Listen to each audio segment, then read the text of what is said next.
Hour 2 Overdrive continues, brought to you by FanDuel, bringing you everything from the opening line of the final score. Bryan Hayes, the O-Dog, Jeff O'Neill, Jamie Noodles McLennan. Our buddy Luke Wilson's coming up. Luke's taking what happened yesterday. God, he was fired up. Yeah, he was really fired up. Like, he and Jay just on fire. 2 buckets of chum around sharks with weights tied to your ankles.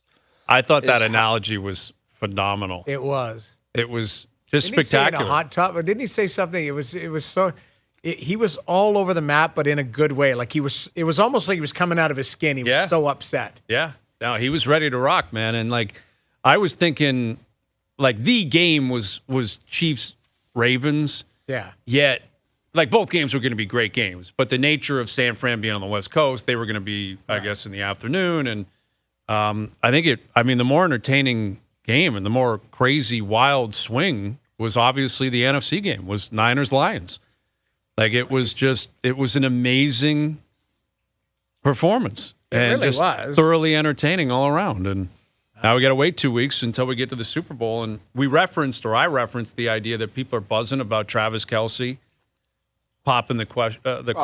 I'm telling you, people are buzzing. It's happening. You can bet on it. It's on FanDuel. Like I'm right betting now, what is it, Doogie? It's paying like plus 180 or something for Kelce to pop the question to Taylor Swift at the Super Bowl. So it's positive odds, or no? You get it. I guess FanDuel's saying it's not likely to happen, but it's not like plus 15,000 or something. What do you guys think when you're going to ask the most famous person in the world to marry you? You would maybe get in the ear of one of her close confidants and say, what do you think she would think of that?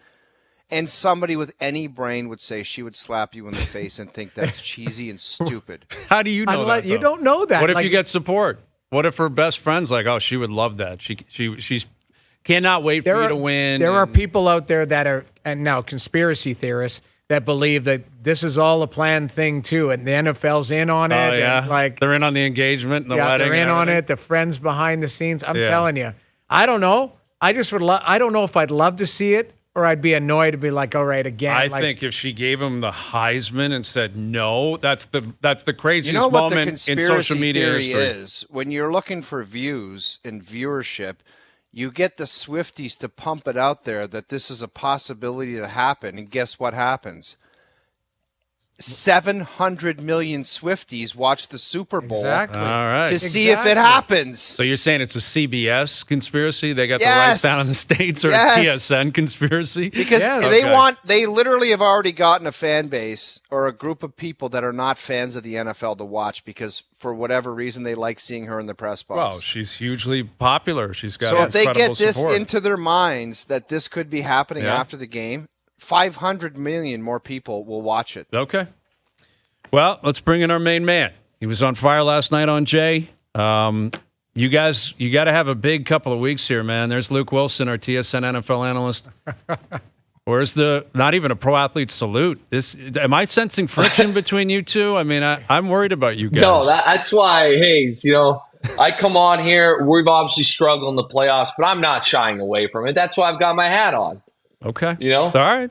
No, I appreciate that. Go ahead. I'm just, anyways, I heard the intro there, and I was fired up. And to be honest with you, I'm more fired up now. I am more fired up now than I probably was watching the game. And it's funny because one of the lines that I said on Jay last night was I compared it. I said ours was much worse. I want to be very clear, but when we threw the interception on the goal line in the Super Bowl, I think that, again, in my memory, as far as playoff calls go, that was the worst call. And these two non-field goal attempts are in the conversation. It's debatable for, I think, 2 and 3. Mm-hmm. And my point is, and there's so many layers to why I feel that way. It's not just as simple as let's go up 3 scores. But let's start with the obvious. Let's go up 3 scores. If you're in an NFL locker room and you're down 17 at the half, the first thought everybody has is, do we have enough time to actually make this lead up, especially because we can't stop them?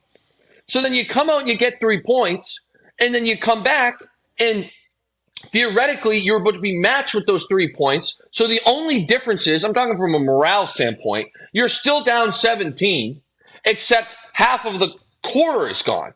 It's a killer vibe.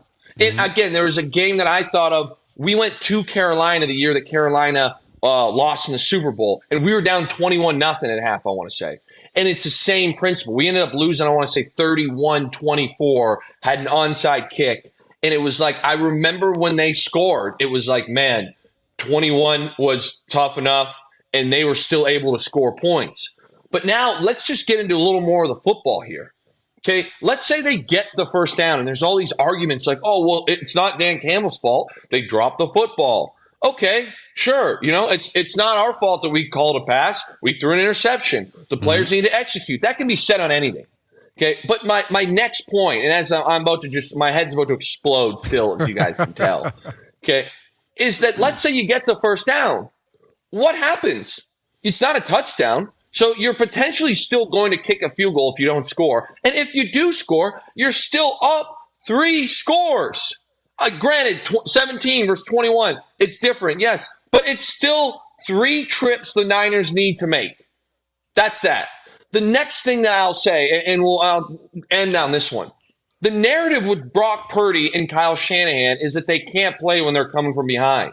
Okay, that he's not a guy that can do, certain things when you need him to.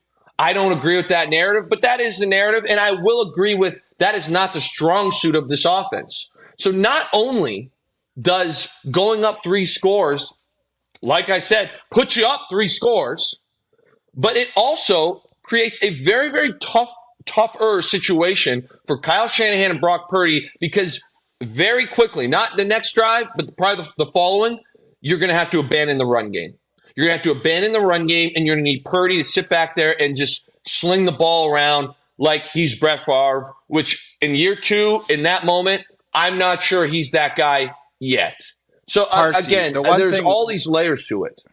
The one thing that I asked these guys earlier was, why isn't there someone, and I know the head coach, like they demand a lot of respect. They command a lot of respect in that league. You can correct me if I'm wrong, but that's the way it looks. Why doesn't he have someone around him to say, this is just not the time for this? And why isn't it Jerry Goff? Like, why isn't Goff saying, dude, we can't do this? Are you high? Like, does no one have the stones to say that to the head coach? Because maybe in that moment he needed it. As much as they are the guys that get paid to call the shots, like you witnessed that in the Super Bowl. Why didn't Russ say, absolutely not are we running that play? We'll go down in flames the way I want to, but there's no way in hell we're running that play. And O-Dog, it's just the culture of football, and it's funny because people have asked me, like, why didn't you say anything in the huddle? And I always laugh because I'm like, guys, I was in year 2, the year 2 guy doesn't get to say much in the huddle at all. Like, what am I going to be like? Hey, poke my head in there. Like, but the culture of football is just not it's not a thing like that whole. I know it seems so obvious, but very, very rarely will anyone ever really question, like, let's call it the orders that are given to you. Like, hey, you're just trained. Like, this is the play. He made the call. We go execute the call. Almost in like an army style, like military style thought process. I mean, I feel I don't even like. I'm not a Lions, lover. Everybody says that. It's funny, but I feel sick for the guys. Oh, I feel sick because I've been there. I've been there and I feel that pain, and I understand. Maybe some of the players don't, but I understand the reality of how fragile these runs are. And I'm sure it's the same in hockey. I'm sure it's the same in every sport. When you got a team that is cooking at the right time of the year, in the right moment, like, you can't squander it yourself. And the Lions had that. In my opinion, if they kick that field goal, again, a million things can happen, but I do think that they win the game, and I think that they have a very, very good chance of beating Kansas City. It's crazy to even say this, but I'm watching it, and I'm thinking the Lions are going to win the Super Bowl. A saying I never thought I would say in my life. It is crazy. I mean, it really is amazing that that's the only thing that could have happened. I said last hour for people to doubt Dan Campbell, question Dan Campbell, turn on Dan Campbell, because prior to it, it was 100% unanimous love, and he deserved all of it. And then second half meltdown, decisions, and all of a sudden he's in the limelight. And I want to play a clip that he had after the game. This is what Dan Campbell had to say about the missed opportunity and what it could mean for the Lions. I just felt really good about us converting and getting our momentum and not letting them play long ball. They were bleeding the clock out. That's what they do. And I wanted to get the upper hand back, and it's easy hindsight, and I get it, I get that. But I don't regret those decisions, and that's hard. It's hard because we didn't come through. It wasn't able to work out. But I don't, and I understand the scrutiny I'll get. That's part of the gig, man. But we just didn't work out. All right. So he also went on to say that he, I guess, told the guys that there's no guarantees they'll be back. No, it's going to be harder because I mean, watching that last night, he said it's going to be harder because teams are going to be coming for us. Right. So I'm curious, as you guys, pro athletes, Luke, you just referenced you've been there. Like, do you appreciate that honesty right after the game from Dan Campbell, Luke? Do you like that? I do. Yeah.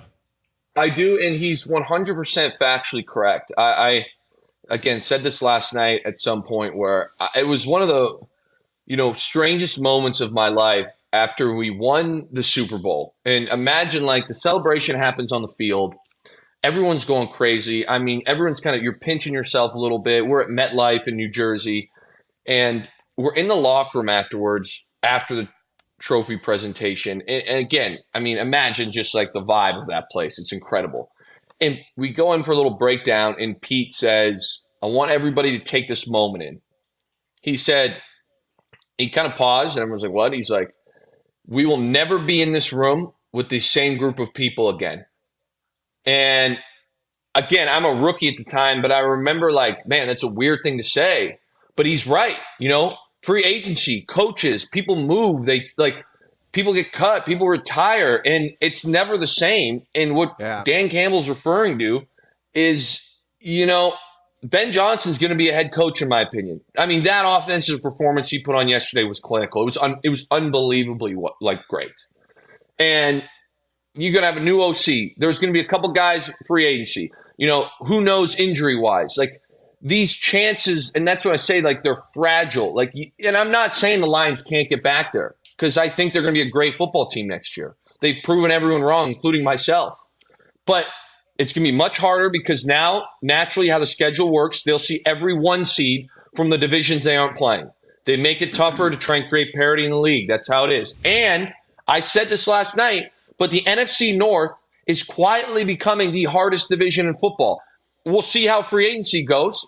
But in the NFC, for sure, next year, I would be shocked if you don't look at this and think, oh, my goodness, this division is a juggernaut. The Packers look incredible to finish the season. Yep. I think it's a pretty rich comment. Coaching-wise, yes. Yep. I think it's a pretty rich comment for a guy that just tanked it like that. And I would stand up and say, if it's so hard to win and it might be difficult to get back here, I would say, why were you sleeping on the sidelines making these calls? Because if you didn't, we might have had a better chance to win, and we wouldn't even be having this conversation right now. Oh, dog, I agree. And I want to be very clear when I say this. I think Dan Campbell is most likely, or at least in the conversation, for Coach of the Year. When Pete Carroll was the guy who decided, to not run the football, I don't think Pete should be fired. I don't think Dan Campbell should be fired. I give Dan Campbell a lot of credit. We're talking about these decisions. So it gets weird when it gets muddied with this guy should be fired for this. I think that's outrageous. Again, I didn't think, I love Pete. I didn't think he should be fired for one decision. But, O-Dog, what you're saying to me is a great, great point, because it's he needs to evolve too. Just like the players need to get better, the coaching needs to get better, and he needs to understand the situation. And let's talk about this. It's our aggressive mentality. That's sure, garbage, man. It's different. It's a chance to win, yes. And you didn't think outside the box. And you've got to think about who you're playing. Yes, they were not playing well in the first half. But the 49ers have how many all-pros, not even Pro Bowlers, on offense in particular? I mean, it's one of the most well-balanced, star-studded, athlete offenses we've ever seen. And it's like, okay, we've got these guys kind of sleeping. This will keep them asleep. That is still aggressive. We just answered the best offense in the NFL talent-wise with the same amount of points, again, assuming you kick the field goal, okay? That is an aggressive move. That is called throwing. That's eating a punch and throwing one back. That is football. What are we talking about by saying we wanted to be aggressive? That is aggressive. We didn't fold. We didn't blink. They came out at the half with their life on the line, and they drove the field, and we managed to get a stop. Boom. And you know what we did? We came back on the field with our offense against now it didn't look like it, but a very talented defense in the Niners front, and we answered the call. That is football. That is aggressiveness. Again, I'm losing my mind. I'm losing my mind here. I can't understand it. All right, let me pose this question to you because we discussed it a bit in the last hour. Luke Willson with us. Better half of football by a quarterback yesterday, Patrick Mahomes in the first half or Brock Purdy in the second half? For me, Patrick Mahomes in the first half. Brock Purdy, and you guys know I'm a big Brock Purdy guy, but Brock Purdy, I love fundamental style, fluid, executed plays. And I thought that even Purdy in the second half, he had a lot of those, but he made some great plays with his feet. I mean, he rushed for 48. A lot of it was kind of, I don't want to say fortunate bounces, but the Ayuk thing certainly worked out in his favor, talking about the diving catch there. And Brock Purdy, he's silencing every critic every week. So that's why I want to make sure I put that out there. But you watch Mahomes out there, and that was surgical. I mean, he comes out there and was just against this defense. He looked cool. He looked calm. He looked collected. And another thing that, in my opinion, which I know this is a bit of a strange take here, but I thought he was just as in control in the second half, but he realized that he didn't need to make these plays anymore. You want to talk about a guy who has a feel for the game? Patrick Mahomes is sitting there, and I'm watching the whole game, and I'm like, man, he's smirking, he's smiling.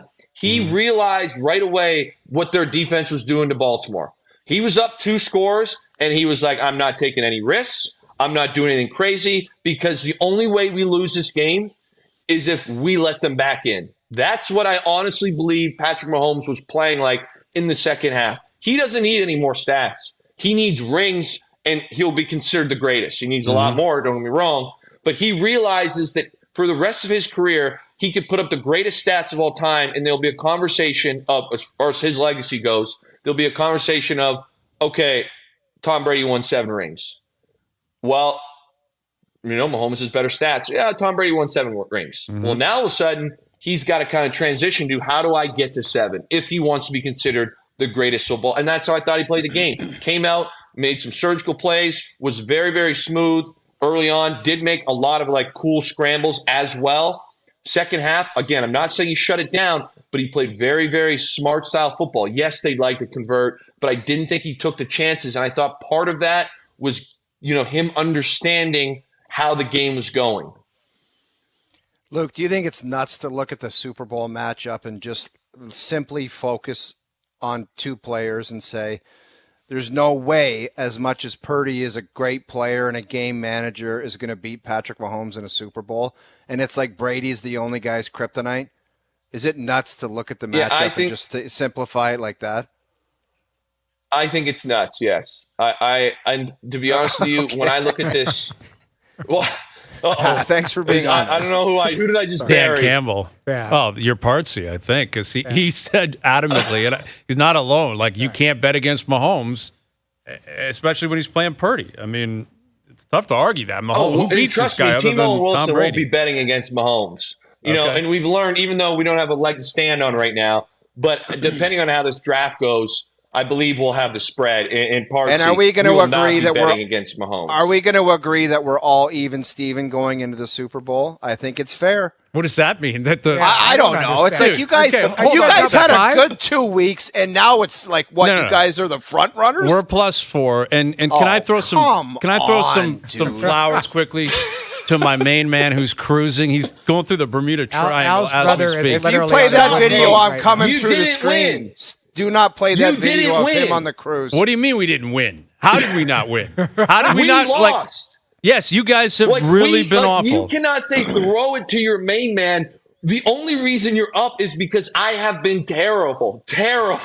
I can't, like, you're not winning. I Well, am losing. Do Listen, you have that video of that guy in the airport? no, I don't need that. I don't even want that. I want to go back to Friday. This is the greatest call of all time. After you guys All took right. the Niners, this is Al's brother telling the world why it was a stupid pick and the Lions were a lock. Go ahead. Home. And here's the King Daddy Topper, guys. You guys forgot to look at where the moon phase is at, all right? Yes. The moon is in waning gibbous phase, and the Lions this season 2-0. What the hell is he talking? 2-0. Joke. So This is a basically, it's a lock. The professional Lions show, are going to win. and you have this guy as your partner. Dude, this guy's got moon readings. Talking about the moon. That is, I didn't hear that last night. I love that you. All right, that's all I needed. The guy had the moon readings, and now the Lions are 3-0, covering the spread when it comes to that moon. So Anyway, you had a good couple weeks. I think what we did in the regular season, what you did in the couple weeks, that makes it slick. Like, we're slick Rick right now, and that's the bottom line. All right. There's no one ahead. I mean, I would agree. I mean, look at those records. Again, you guys are 500. We're 1-5. It's my fault. I need to take ownership. Well, But I mean, agree that Doogie needs to make this thing fair and square. For you to come out here and claim that you're going to be a potential – I mean, we're going to win the Super Bowl. That's a fact. Whatever the bets are, we'll win all of them. But for you to come out here and claim that you're potentially, you know, some sort of savant and playoff champion after getting dominated wire to wire for 18 weeks, it's a ridiculous take. I can't stand they for are it. up. Like, the thing Yeah, is, thank you, you're- Noodles. Nah, You're a look, sensible just remember man. the I'm one gonna be- text, and always remember this, Luke, and take it home with you every day. We are better people than them. And that's just a fact. You wrote that in the group chat. Like that which means something. Yeah, exactly. It's just a statement. Yeah. But I would argue, I want to be in, I'm just going to be impartial here because Doogie, I think, there's been some handshakes. Well- There's been some intimidation from your side, too. Yes. I think Al's brother has intimidated you. I witnessed a handshake where, you know, Luke the Monster was intimidating little Doogie in the studio here. So I'm gonna make sure that everything is on board here. I trust your character. I do believe that you guys are going to have to pick whether Taylor Swift and Travis Kelce get engaged if he wins. That's fine. Like that's going to be that might be a prop bet. I love that. Luke, do you not think that's insane? Like, that guy, he's not It's cheeseball insane. like that. Yes, thank you. Thank you. We're It's better insane. people. Explain that to Hayes. I mean, Hayes is a fraud. You saw it at the Costco parking lot. Everyone Yes, knows. I It's did. unfortunate that it's unfortunate that I've been able to let this fraud have a bit of a voice by going 1-5 in the playoffs right now.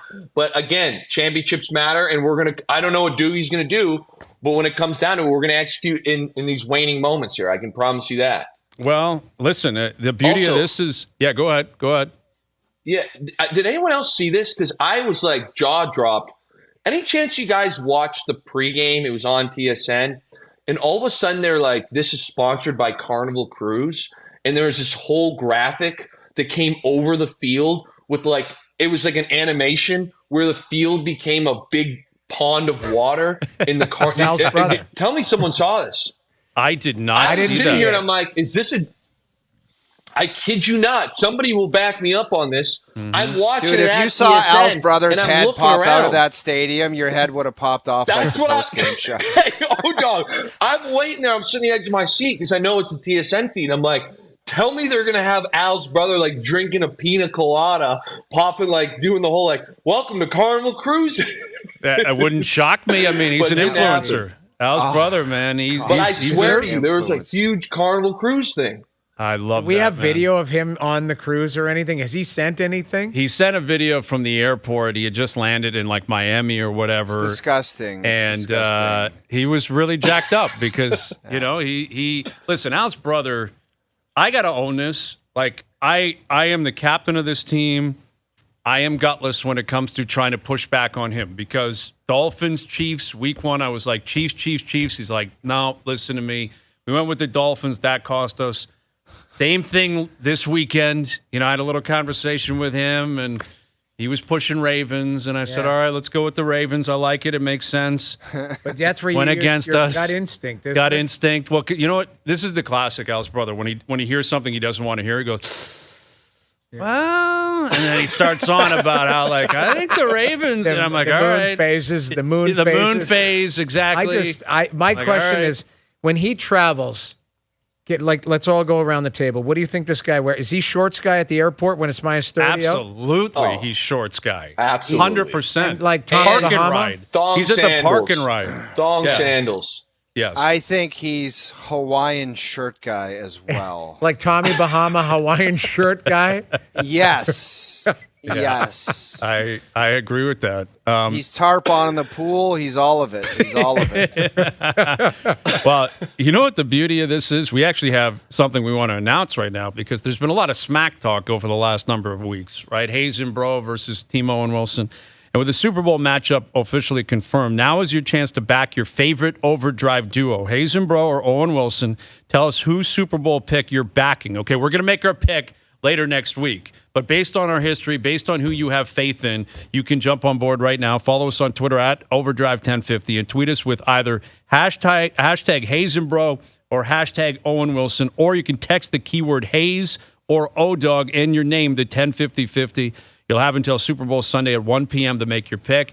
And on Super Bowl Monday, one lucky listener who tails the championship duo will win a $250 NFL shop gift card and a pair of tickets to the Bills home opener in 2024.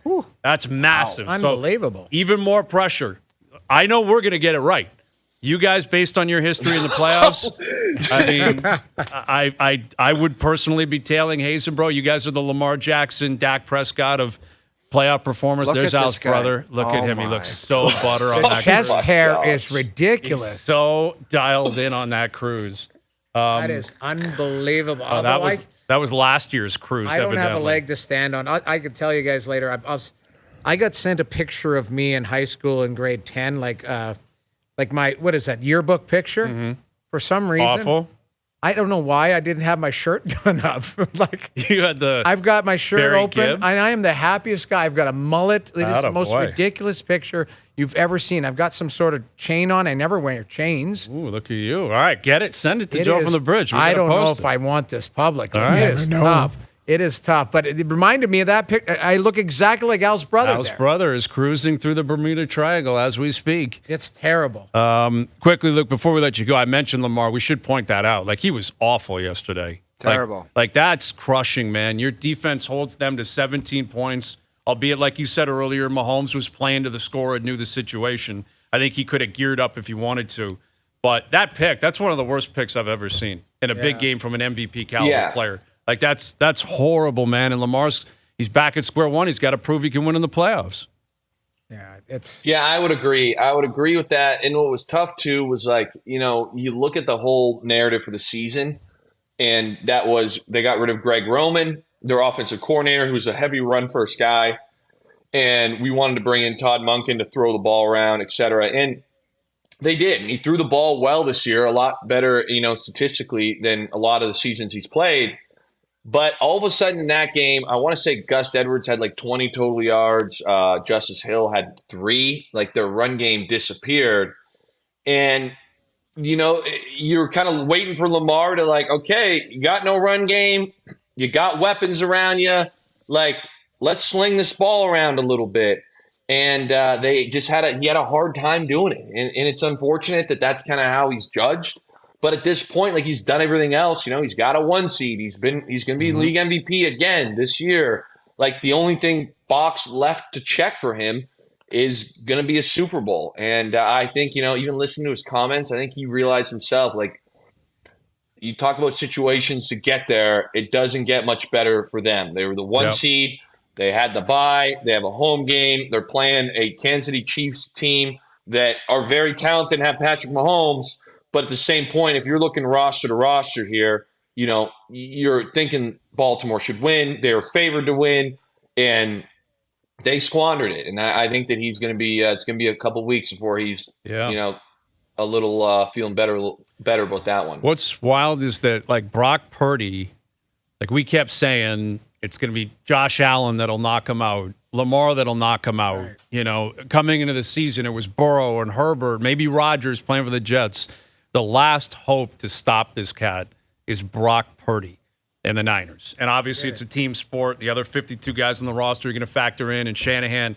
But there is a chance they're going to get to a fourth quarter in 2 Sundays from now tied. And it's like, Brock, what do you got?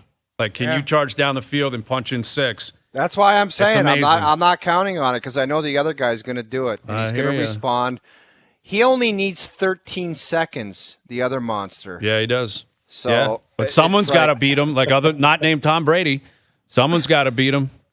You know, it's got to happen at some point. Yeah, I mean, we're gonna chat about it, but I think Team Owen Wilson's going to be pretty heavy on Kansas City this week. I'll just be very honest about that.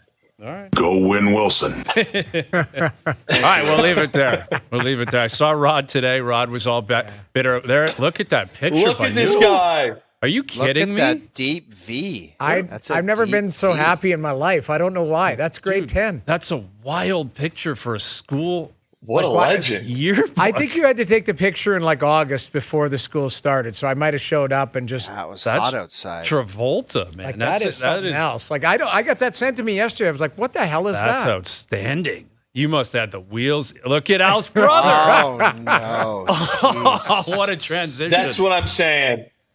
I mean, there's a drink we were talking about. Are you kidding me? Yeah. He is enjoying himself. Mike Partsy is going to be refreshed for the Super Bowl. I love it. All right, Luke. We'll do it again later in the week. See you, buddy. Cheers. There's Luke Willson. Pro athlete salute. No pro. Look at you guys, man. They're not in sync. Man. They're not in sync. We'll get it back. We'll get it back. We'll get it back. We'll get it back. Overdrive continues. TSN 1050 on TSN 4. Hazy, were you somewhat disappointed when you asked for the Dan Campbell viz and something? You picked up on that? I could only tell because you were doing the look back plus the head shake. There was some things going on, but it wasn't bad. It was just the Dan Campbell. It was coming after, because I watched the same viz, but it was just it was coming right after we were watching, so we were waiting for him to say it, and then you just waved it off and was like, okay, we never got it. We never got there. It was coming. It happens, right? There are times we have a system here that's very difficult to kind of filter through, because it's you got to talk to JP and then Doogie, and then you got Joe from the Bridge, and you know we're live on the air, TV and radio. Yeah, exactly. Everyone has and to talk, right? it's a moving show, and it's all good, and we're fine. But there was something. I was looking for a different one, but it doesn't matter. It doesn't. It happens sometimes, and the show goes on, and everyone's I just fine. saw the look behind the glass, and I'm like, I'm just glad I'm not there, because that look and the head shake. No, was I'm not doing that. Those days are long gone. It's just I'm trying to confirm where we're going, what we're doing, and I think everything was fine. I've got one question about how everything is unfolded with the Owen Wilson picks and everything. Was it not the starting of this year where Owen sat right here and dumped you? Yeah, Luke Willson did. Yeah, you're right. When Luke came in and sat here, and he read a speech basically saying... And it was right after the comment of Hayes saying, we're the greatest gambling duo of all time. Even Vegas is recognizing us. Yeah. And then he said, well, I have an announcement. Right. So now he's trying to weasel his way out of, because that seemed like a lifetime ago. That was at the start of the season, and that was one of the biggest shocking moments in TV history. Absolutely. Hayes & Co. is a fraud. Yeah, that one hurt, man. And now you've come out on top. Well, at least in the playoffs. It's not over yet. Let's clarify something. If we choke, it's going to be really ugly. Because there's going to be 10 points on the table. Same system. If you win, you get the point. If you lose, the other team gets the point. If they run the table and we don't, we're going to lose. Right. So I'm not, you're not getting ahead of yourself? Counting my chickens yet. Yeah, I'm not willing to do that. How about the Oilers over the weekend? 16 straight. And now, we always talk about hitting a break at the wrong time. I thought about that too. Wouldn't you want to keep playing? I would want to play every single day. They show up to the rink and they just have to assume they're going to win And yet you got to take a break, and then you come out of it and you go to Vegas. Your first game is in Vegas, I think, on the Tuesday night, next Tuesday, which would be terrifying because if I'm on the Oilers, I'm in Vegas all week, just waiting to meet the team in Vegas. And that is scary. I say scary. on the panel sometimes, guys, and I mean, you do enough hockey games, you kind of go back to a same type of slogan or term or whatever. But for the 8-minute on, you got to come up with like a big picture idea. And a lot of times mine is commit to a 3-1 game. Mm-hmm. And man, have the Edmonton Oilers ever committed to the 3-1 game. It's just like it's a total vibe, man. Like trying to win, trying to get cookies, trying to lead the league in points. And before the game, committing to the 3-1 win. It's a big time. It's a game changer, literally, for the Oilers. It is. I thought Skinner was really good. I don't know if you watched that afternoon game Saturday afternoon. Like Skinner was really good, and then McDavid and Draisaitl were awesome. But the rest of their team was playing well too. Like they're buttoned up. I thought Frankie I think Frankie worked that night. He did a really good breakdown of McDavid defensively. So, in the right spot, and Draisaitl not cheating. But they're in a groove. I come back to it. When you're in that groove, you don't want to break. And they're going to have a week off, 7-8 days. And now is Draisaitl here on the – did he make the All-Star Yeah, team? he's in it. I believe he is. McDavid is for sure. But better be. Yeah, well, that's a good question, though. I haven't even I know there's like 5 guys from Vancouver going. I know. I'm pretty sure. But I for some reason, that one got lost in the shuffle for me. But if you look at it, like, they would wouldn't you want to be playing every second or third day in that groove when you're trying to chase history, really? What is it, 17 or 18? 17 in a row, like wins, is the 92-93 Penguins that established that record. And again, in order to be in a position to do it, you got to win in Vegas on next Tuesday, which is really tough. And then after that, I want to say they play Anaheim like 2 nights later. That is a game you would assume they're going to win. Especially if something's on the line. Like if they've won 17 in a row and they go into Anaheim, you'd have to feel pretty good about them finding a way to do it. Yeah, agree. It's like hitting a bye week when you're 10-0 on the season, or the All-Star break in baseball if you're Rocket or whatever. There's so many different analogies in sports, but full credit to them. Vancouver, they found a way to storm back on Saturday. They had a really bad start against Columbus. They come back and win that game, which. That's the breathing room you're looking for because out there in the Pacific, like Edmonton, LA's had a struggle LA's a disaster. Yeah. What is it? 15 of 17 they've lost. Yeah, it's a real struggle there. Like they could mix in a save. I mean, I know they got I know. No, I know it's not the only thing, but man, they're dying for a goalie to get them some confidence, but they just can't get a save. Well, they had big save. Dave in there. Dave Riddick. Davey Riddick. Davey Riddick, if you're going to battle with Davey Riddick, and I love the guy, he's a character guy. Love him, yeah. But what are your other options? Cam Talbot, Phoenix, Copley. Yeah. But we come back to it, and this is what's interesting about our conversation in the 4 o'clock hour about Samsonov. There's a 5-pack of teams that I think are going, are we comfortable with our goaltending? What are we going to do? I would say the Leafs, Carolina. I think Edmonton feels that they could get somebody to help Stuart Skinner. Skinner's their guy. You mentioned 5 teams, Noodles. They're not they're not shy to wait till the last minute. Like, holy crap! Like Jersey, LA needs a goalie now. But that's the thing. Like you're looking at it, but you need 2 to tango. Like you call up a manager, and the manager goes, "Yeah, give me a first rounder for that guy," and he goes, "It's not worth it." Okay, you got to hang up the phone. You can't just mortgage a future for a guy that, might be okay. Like you still have. I'm not going to get market. a guy that might be okay. If I'm in desperate need of a goalie and I got a good team, I'm calling Calgary to see what it takes to get 25 off their team. Okay, so that's all I'm doing. I know, but what if Greg Conroy goes first and it's a first rounder and your best young player in the.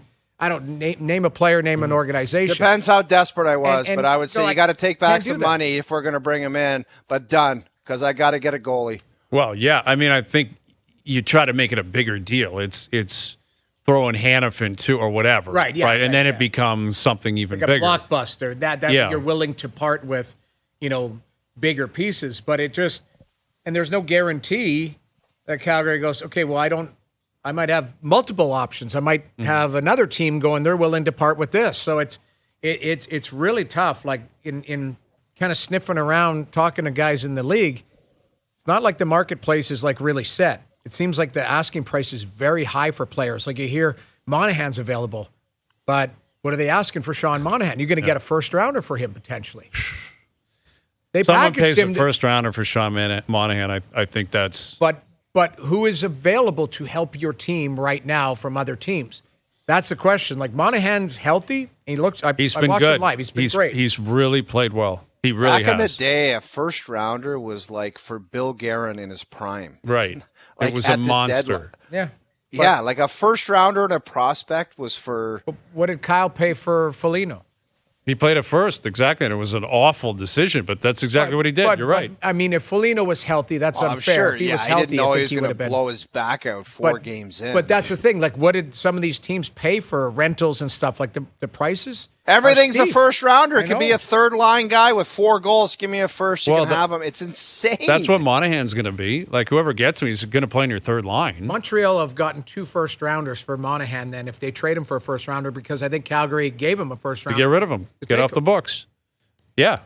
Now, listen, I'm not saying Montreal shouldn't ask for it. I'm Right. saying I wouldn't pay for But it. that's what I'm saying. That's what Unless the there's more marketplace tied is. to it. If it's Monahan plus something else. Right, but what O's saying, you got to do it just to do it. Like if you need a goalie, and I'm saying these managers are going, no problem, I'll give you this Yeah, goalie. And as they Jamie, should. Jamie, I didn't say do it to do it, but I would say if I'm going to go sniffing for a goaltender, if I'm Jersey, or who was the other team? Carolina, LA. LA.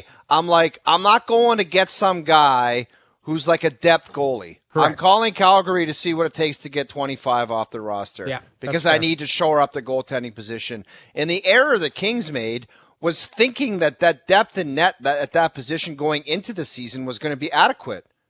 yeah, Because we talked about, we said at the beginning of the year in September, we're like, great team. They added some guys. They got Pierre-Luc Dubois, but who the hell's going to make a save for them? Cam Talbot, the year they had in Ottawa, that's not the right scout. That's not the right pre-scout on that. He wasn't that good. Well, that's a disaster. Like Korpisalo on the books for that long at that money. Like that's you go Matt Murray into Korpisalo effectively. Like those were yeah. I mean, at least Korpisalo's playing, where Matt Murray was. no, I know, but he Exactly. might as That's well not not saying be much. some nights. I mean, No, I his know. stats Listen, are they didn't- horrendous. Yeah, they're not good enough. I'm not good. He needs to play better, but the team needs to play better too. They gave up a touchdown the other night. Anyway, we come back. We saw Noodles' high school pick. Mm-hmm. I want to come back after the break, and I just want to flash a pick up.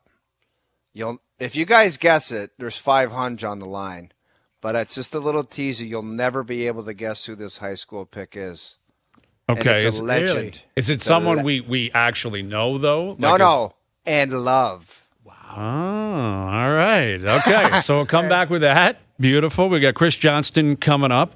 Dan Graziano of ESPN as well at 6:30. Our best bets brought to you by FanDuel still to come as well. OverDrive continues, TSN 1050 and on the TSN app.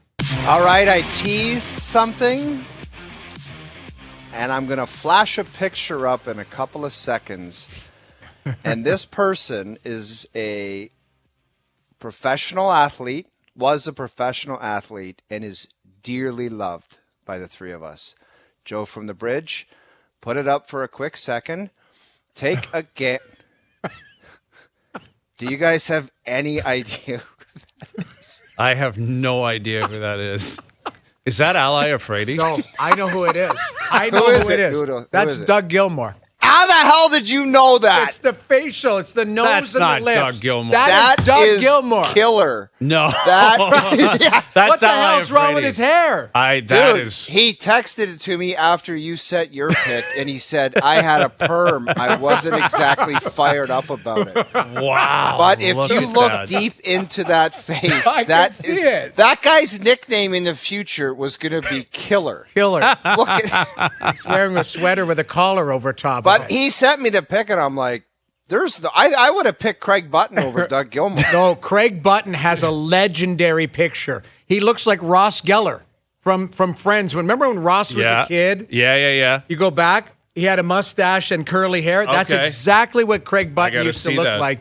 in That's like, not high Doug school. Gilmore, dude. That's That's, Doug Gilmore, and he is a legend. That's love that you man. you have had to seen that picture. I've never seen that before. I could tell right away the facial structure, like right in here, like right in the nose and the lips. I'm like, that's Doug Gilmore. You Hayes, take you away the didn't hair. believe it? You didn't believe I it? thought it was Ali Afredi because I was looking at his. I'm like, that's great hair. Like that's phenomenal looking hair. I don't know why, but I did not see Doug Gilmore. Oh my God! Wow, what a Like pick put that up was. again. Like that. Look at the dark collar have too. To dig deep to see Dougie Gilmore's face in that pic. That's a cream sweater with a dark collar. Yes. Yeah, with just jet black fro. Yeah, with hair like the curliest hair ever. Wow, I love it. Dougie Gilmore back in the day. I love that. That's what Kingston was pumping out. I thought you guys would. I thought I was going to continue to put that pick up till 7:00, and you would never guess. what it Noodles was. just crushing. And I he could see the guesses face. it 10 seconds in. I could see Good the for you. face. I'm like, that is Dougie Gilmore. But Afraidy. there used to be a show called Welcome Back, Kotter, and there was a guy named Juan Epstein on there. That's exactly what he looked like. I love it. Just great hair. The best hair. Great hair. Yeah, Yep. the old yearbook pics, man. There were some. I'm telling you, Craig Ugly Buttons, ones we back got to in the track day. down Craig and get him to send us a picture. Okay. Because he looks exactly like Ross Geller. All right. I remember my grade 9 yearbook. I looked like I was 4 years old. Really? Like such Such a kid. yeah, and then it just got progressively worse, like as high school went on. Like that's more awkward. When you went to college and you were awkward. Griff, is there any yearbook picture there? There's no yearbook pictures in college. That would have been But there would be great. pegs, I'm sure of it. Yeah. All right, final hour coming up. Overdrive continues, TSN 1050 and on the TSN app.